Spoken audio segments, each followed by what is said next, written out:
നീ നോക്ക്.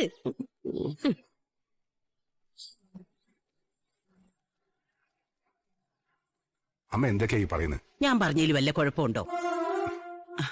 ആ എത്തിയോ വേദമോളെ? എന്താ അച്ഛമ്മേ? ഇവനെ സോപ്പും തോർത്തും എടുത്തു കൊടുക്ക്. പോയി കുളിച്ചിട്ട് വരട്ടെ. കുളിക്കേ ഇപ്പോഴോ? മണി എത്രയായിന്നാ വിചാരം? 6 മണിക്കാണ് തറവാട്ട് അമ്പലത്തിൽ ദീപാരാധന. ആ സമയത്തെ നിങ്ങൾ രണ്ടാളും ചേർന്ന് ഇവിടെ തിരി കൊളുത്തണം. അച്ഛൻ എന്തൊക്കെയാ ഈ പറയുന്നേ?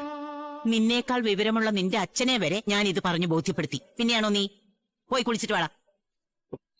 നീ അവനെ നോക്കണ്ട, പറഞ്ഞത് അനുസരിച്ചാ മതി. നീ പോയി കുളിച്ചിട്ട് വാ മോനെ. എന്തായാലും ഒരു നല്ല കാര്യത്തിനല്ലേ. ചെല്ല് വിക്രം, ഞങ്ങൾ എല്ലാവരും നിന്നെ കാത്തിരിക്കായിരുന്നു. അതെ, ഇന്നത്തെ നാളത്തെ ഈ പ്രാർത്ഥന കഴിഞ്ഞാൽ നീയും വേദയും തമ്മിലുള്ള എല്ലാ പ്രശ്നം തീരുമെന്നാ. അല്ലെങ്കിൽ തന്നെ അവര് തമ്മിൽ ഒരു പ്രശ്നവും ഇല്ല നന്ദിനി. നീ ആയിട്ടൊന്നും ഉണ്ടാക്കാതിരുന്നാ മതി. പോയിട്ട് വേഗം വരും.